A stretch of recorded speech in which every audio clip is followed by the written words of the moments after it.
네, 안녕하세요. 히쌤 교실의 히쌤입니다. 오늘 우리가 같이 배워야 될 건요, 서유럽에서 봉건사회가 형성되다입니다. 바로 들어가겠습니다. 오늘 순서는 프랑크 왕국의 성립 그리고 봉건제의 성립에 대해서 보도록 하겠습니다. 우리 저번 시간에 뭐 배운지 기억 안 나는 친구들 위에 가서 보고 와야겠지요. 그럼 바로 들어갑니다. 역사 바로 보기에 선생님 갖고 온 건 게임이에요. 토탈 워라는 게임인데 막 전투적인 전쟁을 의미하는 게임입니다. 막 전쟁을 하는 게임이에요. 전략 시뮬레이션 게임이고 선생님이 좋아하는 건데 아틸라라는 버전이 있어요. 이 아틸라는 오늘 배울 그 게르만족의 유명한 장군입니다. 이 아저씨가 유럽 대륙을 쓸고 다녔어요. 예, 교황과 협상을 해서 이제 물러난 이야기가 유명한데, 이 아틸라를 배경으로 한 게임도 있듯이 이 게르만족이 어떠한 영향을 유럽 사회에 끼쳤는지를 한번 보도록 하겠습니다. 프랑크 왕국의 성립에서 첫 번째, 게르만족의 이동입니다. 유럽 북부 지역에서 목축과 수렵을 하던 민족을 뭐라고 불렀냐? 게르만족이라고 불렀습니다. 이 게르만족은 4세기 말 훈족의 압박으로 대규모 이동을 시작했고요. 서로마 제국 곳곳에 여러 왕국을 건설하고 게르만 용병 오도 아케르라고 하는 그 용병에 의해서 서로마 제국이 476년에 멸망하죠. 우리가 저번 시간에 이 서로마 제국 멸망하는 거 이야기했습니다. 이 게르만족은 여러분들이 잘 보면 게르마니라고 해서 나중에 선생님이 또 수업 시간에 좀 더 자세히 이야기를 해주겠습니다. 이게 게르만족의 이동 경로예요. 게르만족은 다양한 부족들이 있었어요. 여러분들이 볼만한 게 이 프랑크족인데, 프랑크족이 요렇게 가서 여기 프랑크 왕국을 세웠다는 것 정도 기억해 주시고요. 뭐 롬바르드 반달 막 해가지고 고트족 해가지고 막 유럽 전역을 휩쓸고 다녔죠. 이렇게 와서 서로마 제국이 멸망했다라는 거, 그리고 비잔티움 제국은 버티고 섰다라는 거, 그리고 이 게르만족이 이동하기 위해서 중요하게 봐야 될 게 바로 이 훈족의 이동입니다. 훈족은 우리가 흉노족이라고 보기도 해요. 그래서 이제 한 나라에서 밀려 흉노족이 이쪽 유럽 쪽으로 와가지고 게르만족을 툭툭 친 거죠. 그래서 게르만족이 더 살기 좋은 곳으로 찾아 이동했다라고 이야기를 합니다. 그러면서 이 프랑크 왕국을 볼 건데요. 아까 그 게르만 왕국 쪽 가장 오랫동안 번성해요. 여러 나라도 있었는데 가장 오랫동안 번성한 게 프랑크 왕국이에요. 이 프랑크 왕국은 5세기 말에 크리스트교를 받아들여요. 물론 여기 크리스트교를 다 믿고 있었습니다. 하지만 로마 교회가 믿는 크리스트교를 받아들이면서 로마 교회의 지지를 획득하게 돼요. 그리고 8세기 초에 서유럽을 침입해온 이슬람 세력까지 격퇴하면서 이 기독교 크리스트교 사회를 대표하는 그런 주자로서의 입지를 다지게 됩니다. 그러면서 이 프랑크 왕국의 전성기는 카를루스 대제 시기를 이야기하는데요. 이 카를루스 대제를 기억해 주셔야 돼요. 영토를 확장하고 정복한 지역에 크리스트교를 전파합니다. 그리고 로마 교황으로부터 이거 별표 쳐야 될 것 같은데, 서로마 황제의 관을 받았다라는 겁니다. 서로마 황제의 관을 받았다. 그러면서 이게 딱 800년인데 서로마 황제의 관을 받아서 네가 이제 서로마의 황제야라는 걸 인정을 받게 돼요. 프랑크족. 그러니까 게르만족의 왕이 황제의 관을 받게 된다라는 겁니다. 그러면서 로마 교황과의 더 긴밀해진다라는 거겠죠. 궁정과 소도원에 학교를 세우면서 학문과 문예를 부흥시키려고 노력까지 합니다. 이게 이제 까를롱거 르네상스라고 부르는데, 이러한 여러 부흥 운동을 함으로 인해서요, 이 프랑크 왕국의 전성기 카를루스 대제 시기에 이르러 게르만족의 문화와 어떤 문화? 로마의 문화가, 그리고 크리스트교까지 융합된 서유럽 문화의 기틀을 마련했다라고 합니다. 그래서 이 카를루스 대제를 정말로 중요하게 보고 있어요. 이 서유럽 문화의 가장 기본이 되는 이 세 가지 문화가 합쳐지는 게 바로 이 카를루스 대제 시기라고 보시면 되겠습니다. 선생님이 갖고 온 이 그림이 카를루스 대제인데요. 딱 이 풍성한 수영과 딱 유럽의 그런 딱 황제의 위엄을 갖추고 있다고 봐야 될까요? 여기 보면 칼이 있죠? 어떻게 보면 황제의 권위를 상징하고요. 여기 보면은 성수라고 하는데 이 십자가 모양을 갖고 있죠? 기독교 종교적인 의미를 갖고 있습니다. 이렇게 또 프랑크 왕국의 발전을 좀 보자면요. 여러분들 영토가 이렇게 넓어지는 거 보이시나요? 어마어마하게 넓은 영토를 차지하게 돼요.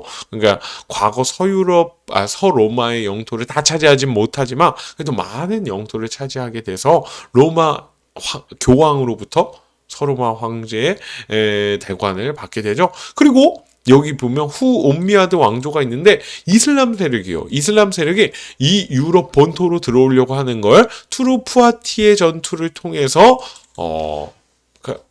이 프랑크 왕국이 막거든요. 그래서 이 이슬람 세력으로부터 이 기독교 세력을 지켜낸 크리스토교 세계를 지켜낸 이 프랑크 왕국을 어떻게 보면 또 영웅시화했다라고도 볼 수 있겠습니다. 프랑크 왕국이 분열하게 되는 걸 이야기할 건데요. 배경은 카를루스 대제가 죽고 나서 내분이 발생합니다. 그래서 베르댕 조약과 메르센 조약을 통해서요. 이 서프랑스, 중프랑크, 서프랑스가 아니고 서프랑크예요. 서프랑크, 중프랑크, 동프랑크로 분열하게 돼요. 이게 오늘날의 프랑스, 이탈리아, 독일의 기원이 되는데 길게 말하지 않고 지도를 보면 알 수 있어요. 서프랑크, 지금의 프랑스 땅이죠. 동프랑크, 지금의 독일 땅입니다. 그리고 중프랑크, 지금의 이탈리아 땅이죠. 이 프랑크 왕국으로부터 이 세 나라가 갈라져 나온다라고 이야기를 하고 있습니다. 그러고 이 봉건제를 볼 건데요. 봉건제가 어떻게 생겼냐? 프랑크 왕국이 분열됐죠? 그러면서 바이킹, 마자르족, 이슬람 세력. 북쪽에선 바이킹이, 동쪽에선 마자르족이, 남쪽에선 이슬람 세력이 어마어마한 이민족들이 이 유럽 대륙으로 침입해 옵니다. 그러니 사회가 어마어마하게 혼란스러울 거예요. 그리고 이 사람들은 하나의 국가가 이 민족들을 보호해주지 못했어요. 프랑크족, 큰 프랑크족이라는 나라가, 프랑크 왕국이 있었다며, 이 프랑크 왕국이 국민들을 보호해줬었다며, 이게 분열되면서 각각의 마을들을 스스로 지켜야 되는 상황에 이르릅니다. 그러면서 우리 마을을 지키던 사람들이 기사 계급이 돼요. 내가 기사가 되고 이 마을을 지키죠. 그리고 주종관계와 이 장원 제도를 통해 이걸 바탕으로 봉건 사회가 성립하게 됩니다. 이게 뭐냐?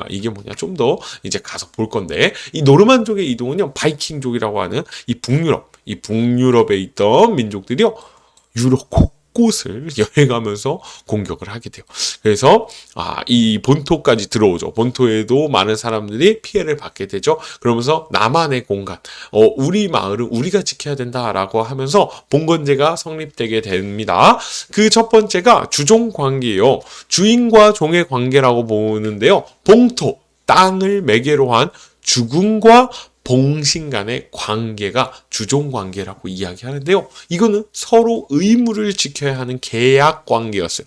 서로 의무를 지켜야 하는 계약 관계. 어떤 의무냐? 주군은 봉신을 보호해줘야 되고요. 또 봉토, 땅을 줘야 되죠. 봉신은 주군에게 충성을 다해야 되고 군사적인 의무를 지어야 했습니다. 이러한 서로 의무가 있었어요. 그러면서 계약을 맺은 거죠. 만약에 이 계약을 깨버리면 이 관계도 깨진다라고 보시면 돼요. 역시 주군은 기사에게 땅을 주고 봉신으로 삼았고요. 봉신은 자기보다 강한 기사를 주군으로 섬기고 충성과 봉사를 맹세했다라는 거예요. 자기보다 강한 기사를 주군으로 매신다라고, 그래서 기사관에도 만들 수 있고요. 또는 영주 간의 이런 관계들이 주종 관계다라는 겁니다. 그리고 장원이라는 제도가 있었는데요. 봉신이 주군에게 받은 봉토를 운영하는 방식이었어요. 영주나 이 주군이 봉신에게, 기사에게 땅을 주면 그 땅을 운영하잖아요. 어떤 식으로 운영했냐면 자급자족, 스스로 만들고 스스로 이걸 조달하는 방식의 농촌 공동체를 형성했어요. 구성은 영주의 성, 이 봉토의 짱이죠. 영주의 성과 교회, 그리스도교를 빼놓을 수 없잖아요. 그리고 경작지, 공공시설물 등으로 구성되어서 이제 생활을 했는데요. 여기에는 영주의 예속된 존재가 있었는데 그걸 바로 농노라고 합니다. 농노는 농사를 짓는 노예라는 이야기로 볼 수 있어요. 그거의 약자라고 볼 수 있는데 완전히 노예도 아니었고요. 그렇다고 완전히 자유민도 아닌 애매한 성격을 가지고 있어서 농노라고 불렀습니다. 영주에게 예속돼 있었어요. 노예의 특성이라고 볼 수 있죠. 거주 이전에 자유가 없었어요. 노예의 특성이에요. 이것도 자유민들은 어디든지 갈 수 있잖아요. 그리고 영주 시설물에 대한 사용료를 비롯한 각종 세금을 부담하고 있었다라는 것들이 이제 볼 수 있는데요. 그와 이제 이런 노예적인 특성뿐만 아니라 이제 자유민으로서의 특성이 집과 토지를 소유했고 결혼도 가능했습니다. 이런 자유민적인 특성도 있었던 게 바로 농노입니다. 이게 이제 중세시대 그 농노의 그림인데요. 여기 보면 농노를 관리하는 사람이겠죠. 그리고 여기 농노들이 밀을 재배하는 이러한 그림이에요. 항상 고된 노동에 고된 노동에 휩싸이고 있었겠죠. 그렇다고 이제 좋은 삶으로 더 행복한 삶으로 나아가지는 못하지 않았을까라는 생각을 할 수 있는데, 그 당시 사람들에게 농노의 삶이 어땠을까라고 우리가 상상해보면 재미있는 상상을 할 수 있을 것 같아요. 이거를 선생님과 수업 시간에 또 얘기를 더 해보고요. 중세 장원의 모습을 보자면 이러한 모습을 보였을 거라고 상상을 합니다. 영주의 성이 있죠. 영주는 이런 것들을 했고요. 농노들이 이런 것들을 했고, 비료가 발달하지 않은 농사를 하고, 또 이 농노들이 일주일에 3번씩 영주의 땅을 또 경작하고, 마을에 사람들이 사는 집, 대장간, 방앗간, 이 교회 이런 것들이 있었다라고 우리가 발굴을 통해서도 알 수 있고 기록을 통해서도 알 수 있습니다. 이 삶은 선생님이 수업 시간에 더 이야기들을 하도록 하겠습니다. 선생님이 오늘은 좀 너무 내용이 많아갖고 좀 빠르게 설명하면서 시간도 또 늘어났죠. 댓글 이벤트를 볼게요. 카를루스 대제를요, 유럽의 아버지라고 이야기합니다. 유럽 사람들이 배우는 역사에서 유럽의 아버지라고 이야기를 한대요. 그럼 왜 카를루스 대제를 유럽의 아버지라고 부를까요? 여러분들의 생각을 한번 간단하게 적어보시면 좋을 것 같습니다. 오늘 선생님이 좀 시간을 많이 투자해서 이야기를 했죠. 그리고 너무 급하게 이야기한 것 같아서 너무 미안해요. 수업 시간에 선생님이 더 보충해서 이야기를 해줄 테고, 어떤 이야기가 있을지 기대하는 마음으로 오시면 좋을 것 같습니다. 그러면 여러분들 고생 많았어요. 우리 다음 시간에 봅시다. 안녕.